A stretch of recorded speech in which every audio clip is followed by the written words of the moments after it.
In The Last of Us Part 2, Abby Anderson is a complex character who struggles to cope with her father's death and the gravity of the cycle of vengeance that she participates in. At key moments in her journey, Owen is the figure that reminds her of the light, always leading her to something bright and pure, as if such things might distract her or pull her away from her grisly obsession in an attempt to save her. In this video, we are going to explore Owen as Abby's Hermetic messenger. But first, I'm going to ask you, if you are jamming out to the content I produce, subscribe to me, leverage the unrivaled power of that notification bell, and don't forget to leave your love in the comments. Come talk to me on Twitch, where I stream throughout the week, and we are always having the fun and engaging with each other in interesting and unique ways. After all, you never know what I'm gonna come up with next. A Hermetic messenger or a Hermetic encounter is a person or situation that provides us with an opportunity to reflect on the challenges of the inner self and our own choices.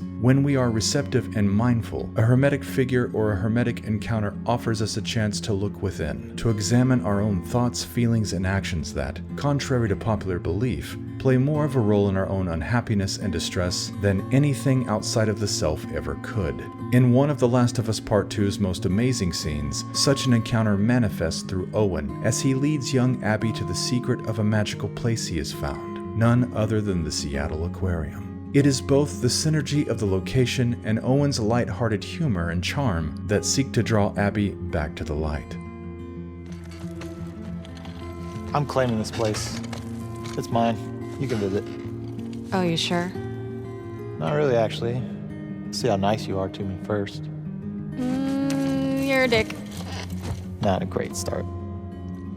The Aquarium is a seemingly pure place, untouched by the horrors of the outside world, and Owen not only wants Abby to heal from her father's death, he wants her to reclaim the treasure of her innocence. We see this spirit reflected in Owen when he tells us about sparing the life of the old Seraphite and his willingness to take Yara and Lev with him to California, and especially when he stands up to his own friends in order to spare the lives of Ellie and Tommy. After all, if it wasn't for Owen, Jackson would have dug 3 graves that day, and our saga with Ellie would have come to a very sudden and abrupt end. So everyone all together now. Thank you, Owen.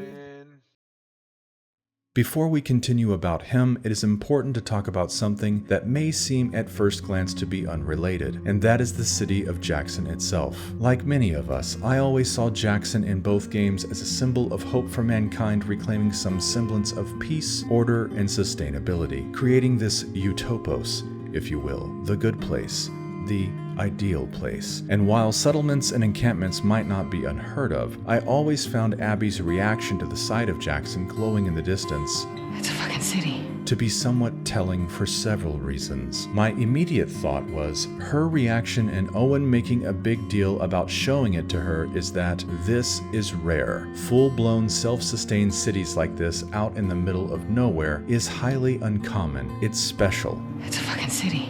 Abby says that line with almost this breathless awe, as if the mere sight of it takes her away from her own grisly thoughts, if even only briefly. And Owen wanting to show it to her away from the others recalls the treasure of showing her the aquarium, this special, pure, untouched place that is different from all of the chaos and darkness permeating the rest of the world. As I experienced it, there was definitely something twinned in the pure soul of those two locations, the aquarium and Jackson, as shown to Abby by Owen. For me, from a certain point of view, Owen was like this herald in her subconscious, trying to show her the light, trying to remind her not just of innocence lost, but of what can still be, whether that's showing her Jackson, showing her the aquarium, or revealing to her a rumor that the Fireflies may have actually survived. Jackson stands shoulder to shoulder with those ideas as the most manifested version of these hopes and dreams come to life. But as we know, Abby refused to listen to Owen not once, not twice, but 3 times, and her refusal to listen to the messenger until it was too late played into a terrible cost, which is something we will discuss in another video.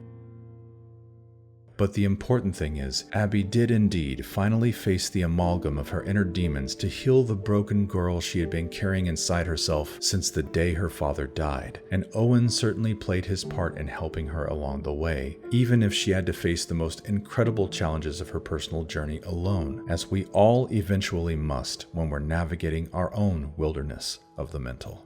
In the end, I take solace in the artifact we can find on the sailboat called Abby's Note, which is something of a journal entry / letter to Owen from Abby. And if you haven't checked that out yet, you really should, though you may want to have a box of Kleenexes on standby. If you enjoyed the amazing virtual photography featured in this video, all of it is the work of the masterful Voldsby, which you can find on Twitter for more of her incredible work. Show Voldsby some love by giving her a follow and letting her know that an old wolf sent you. And if my video meant something to you, you can help me build something great by subscribing and leaving your love in the comments. You can stay connected by joining my Discord and chatting it up with me and other members of the Wolf Pack, where we're always keeping it positive and focusing on the fun. Just click on the Discord link in that description, follow me on Twitter, and show me pictures of the wolf in your life. And don't forget that I have other videos that may provide you with something you didn't know that you were searching for. Until next time, I'll catch you in the wilderness of the mental.